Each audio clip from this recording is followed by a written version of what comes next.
সালের নির্বাচনে যখন মোজাম্মেল হক এই আসন থেকে নির্বাচন করছিল, আমাদের শেষ প্রচারণা হয়েছিল এই ফেডারেল স্কুল মাঠ থেকে। আমার মনে আছে সেদিন মিছিলে আমরা গোটা বাজার প্রথম প্রতি করেছিলাম এই ৯ নং ওয়ার্ড বিএনপির নেতৃত্বে। এই জায়গায় মোজাম্মেল হক বক্তব্য রেখেছিলেন, এই জায়গায় আমার প্রিয় নেতা শহীদ সালাউদ্দিন বাবু বক্তব্য রেখেছিলেন। তারপর বিগত 16 বছর আপনারা জানেন আমাদেরকে কোন ঠাসা করে রাখা হয়েছে। এই ৯ নং ওয়ার্ডের সর্বস্তরের জনগণকে কোন ঠাসা করে রাখা হয়েছে।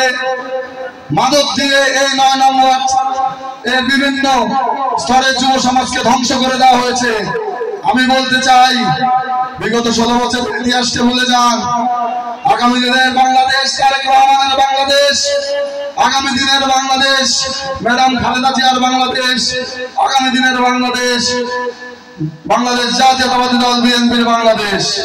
বিগত দিনের আন্দোলন সংগ্রামে বনপাড়া পৌর বিএনপির নেতৃত্বে, নাটোর জেলা ছাত্র দলের নেতৃত্বে, নাটোর জেলার অহংকার রুহুল কুদ্দুস তালুকদার দুলু আঙ্কেলের নেতৃত্বে বনপাড়া শহর ছাত্র দল যে ভূমিকা রেখেছে, আগামী দিনে পুনরায় বিএনপির সেই সুদিন ফিরিয়ে আনতে এই বনপাড়া শহর ছাত্র দল অগ্রণী ভূমিকা রাখবে।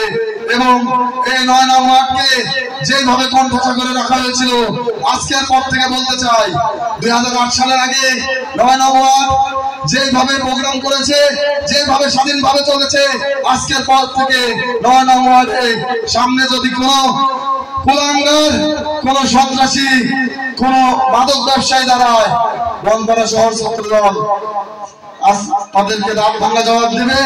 এবং স্বাধীন সার্বভৌম রাষ্ট্রের একটি অংশ হিসেবে, বনপাড়া পৌরের একটি অংশ হিসেবে ৯ নম্বর ওয়ার্ডে পুনরায় আজকের পর থেকে সকল ধরনের প্রোগ্রাম, সকল ধরনের কর্মসূচি হবে, এই আশাবাদ ব্যক্ত করে আমি আমার বক্তব্য শেষ করছি।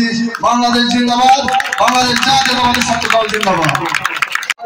আমার শ্রদ্ধাভাজন স্যার লুৎফর রহমান স্যার, প্রধান বক্তা, বিশেষ অতিথি এবং বনপাড়া পৌর বিভিন্ন অঙ্গ সহযোগিতা সংগঠনের নেতৃবৃন্দ এবং আমার সামনে উপস্থিত বনপাড়া পৌর ৯ নং ওয়ার্ডের সর্বস্তরের জনসাধারণকে জানাই আমার প্রাণপ্রিয় সংগঠন বাংলাদেশ জাতীয়তাবাদী ছাত্র দল বনপাড়া শহর শাখার পক্ষ থেকে রক্তিম সালাম, আসসালামু আলাইকুম।